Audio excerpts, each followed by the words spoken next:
Class 11। आज हम लोग पढ़ेंगे रासायनिक संयोग के नियम।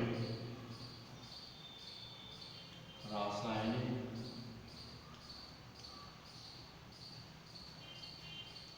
संयोग के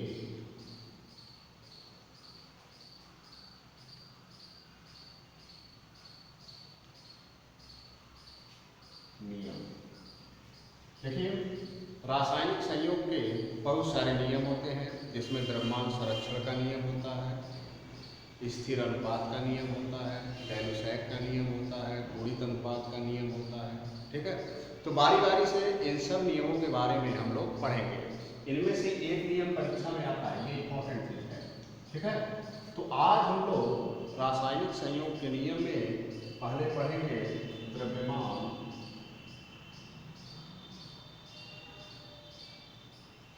संरक्षण का नियम।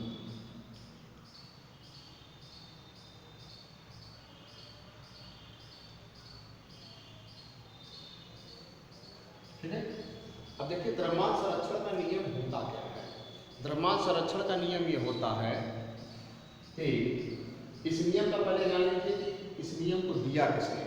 इस नियम का प्रतिपादन लेवोसिये नामक वैज्ञानिक ने सन 1774 ईस्वी में किया था। ठीक है, द्रव्यमान संरक्षण का नियम यानी लेवोसिये का यह कहना था कि द्रव्य को न तो उत्पन्न किया जा सकता है और न ही नष्ट किया जा सकता है। ठीक है, अर्थात द्रव्य अविनाशी होते हैं।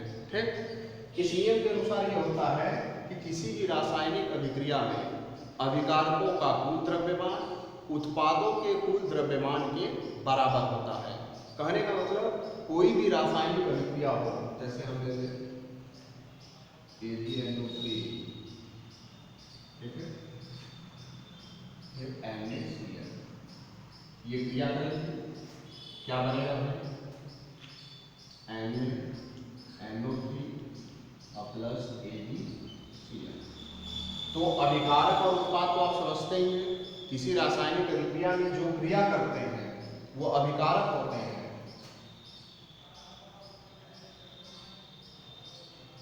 और क्रिया करने के बाद जो हमें प्राप्त होता है उन्हें हम कहते हैं उत्पाद। बात समझे? तो द्रव्यमान संरक्षण यानी जितना सिल्वर नाइट्रेट और NaCl जितना हम मिलाएंगे इसमें, अब मिलाने के बाद जो क्रिया करके सोडियम नाइट्रेट और AgCl यानी सिल्वर क्लोराइड बनाएंगे, इन दोनों का अगर आप भाग कैलकुलेट करेंगे तो दोनों इक्वल होंगे आपस में। यानी जितना आप अभिकारक मिलाएंगे आपको उतना प्रोडक्ट मिलेगा। लेकिन इस नियम का एक अपवाद है। अपवाद ये है कि यह नियम नाभिकीय अभिक्रियाओं पे लागू नहीं होता है। यानी जितनी भी न्यूक्लियर रिएक्शन होते हैं उन पे ये नियम फेल हो जाता है। बात समझ में आई? तो इस नियम को हम लिखेंगे कैसे, ध्यान दीजिए।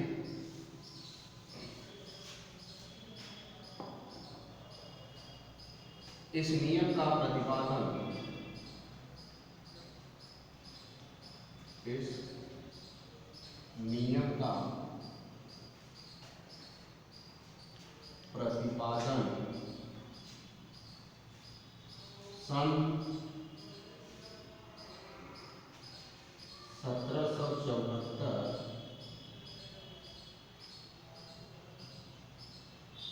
ईस्वी में लेवोसिये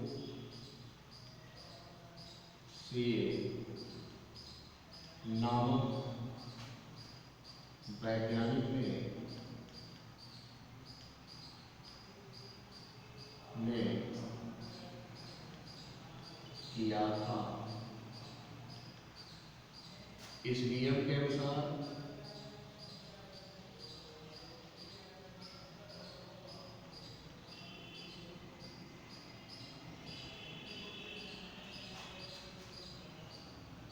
द्रव्य को न तो उत्पन्न किया जा सकता है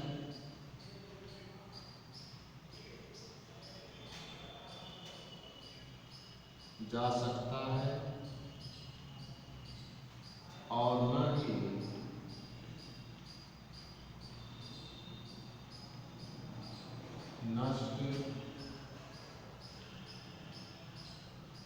किया जा सकता है।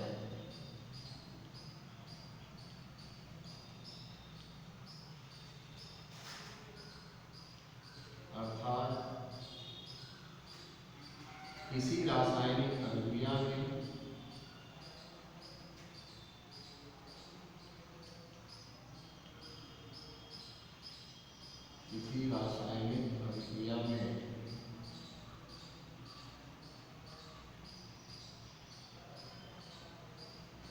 अभिकारकों का कुल द्रव्यमान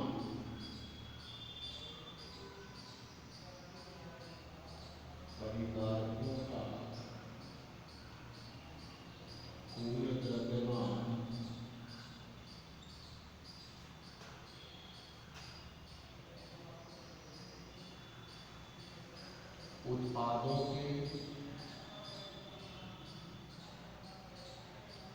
कुल द्रव्यमान के बराबर होता है। तो फार्मूला क्या हो जाएगा इसका? अभिकारक का कुल द्रव्यमान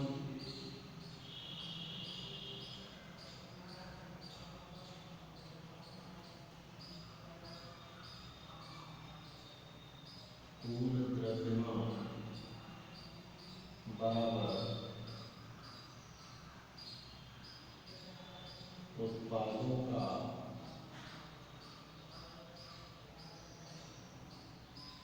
कुल द्रव्यमान। यानी कोई भी रासायनिक अभिक्रिया होती है, उस रासायनिक अभिक्रिया में जितने अभिकारक मिलाए जाते हैं उतना आपको प्रोडक्ट मिलता है। यानी जितना भार अभिकारक का होगा उतना भार किसका होगा? उत्पाद का। इसीलिए इसे कहते हैं द्रव्यमान संरक्षण का नियम। यानी द्रव्यमान में कोई ह्रास नहीं होगा, कोई कमी नहीं होगा। अभी नहीं कि हम 50 ग्राम अभिकारक लिए तो हमें 40 ग्राम उत्पाद मिला, नहीं। 50 ग्राम अभिकारक लेंगे तो आपको प्रोडक्ट भी 50 ग्राम मिलेगा। लेकिन यह केवल किन अभिक्रियाओं के लिए लागू नहीं है? नाभिकीय अभिक्रियाओं के लिए, न्यूक्लियर रिएक्शन के लिए। ठीक है। अब इस पे हम लोग एक न्यूमेरिकल देखेंगे कि न्यूमेरिकल इसका आता कैसे है। ठीक है।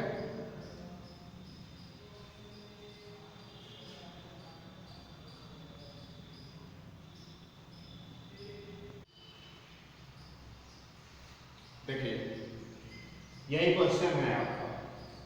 अब क्वेश्चन कह रहा है कि सोडियम का 2.30 ग्राम का टुकड़ा सिल्वर क्लोराइड के 14.4 किलोग्राम में डालने पर 10.85 ग्राम सिल्वर एवं 5.85 ग्राम सोडियम क्लोराइड प्राप्त होता है। तो उपरोक्त तथ्यों से द्रव्यमान संरक्षण के नियम को सिद्ध कीजिए। यानी हमें द्रव्यमान संरक्षण के नियम को सिद्ध करना है। तो द्रव्यमान संरक्षण का नियम कैसे सिद्ध होगा? सिद्ध करने के लिए हम अभिकारक और उत्पाद के द्रव्यमानों को बराबर करें, देखेंगे कि क्या दोनों बराबर हैं। अगर दोनों बराबर होगा तब तो द्रव्यमान संरक्षण का नियम सिद्ध हो जाएगा। अगर बराबर नहीं होगा तो द्रव्यमान संरक्षण के नियम की पुष्टि नहीं होगी। तो क्वेश्चन को सॉल्व करते हैं हम लोग। कैसे सॉल्व करेंगे? ध्यान दीजिए। क्या बोल रहा है? सोडियम, ये भैया सोडियम, ठीक है। सिल्वर क्लोराइड AgCl, ये दोनों क्रिया की बना क्या? सिल्वर प्लस सोडियम क्लोराइड, ठीक है। ये अभिकारक है, ये अभिकारक है, ठीक है। और ये क्या है? उत्पाद है। सोडियम का भार आपको कितना दिया है? 2.30 प्लस सिल्वर क्लोराइड का भार कितना दिया है? 14.4। सिल्वर का भार कितना दिया है? 10.85। और सोडियम क्लोराइड का कितना दिया है? 5.85। ठीक है। अब इसे हम लोग जोड़ लेते हैं। जोड़ेंगे तो जोड़ने में कितना आएगा? 0, 4, 3, 7, 4 2 6, सॉरी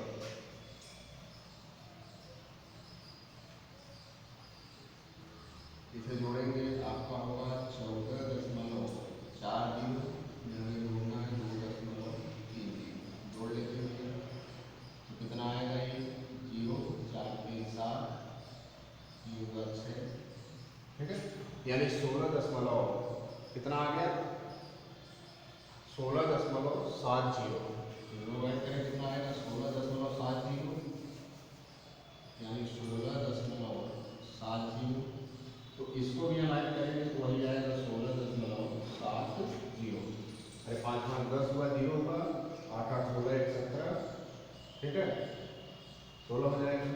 तो देख रहे हैं यहाँ पे अभिकारक ये अभिकारक है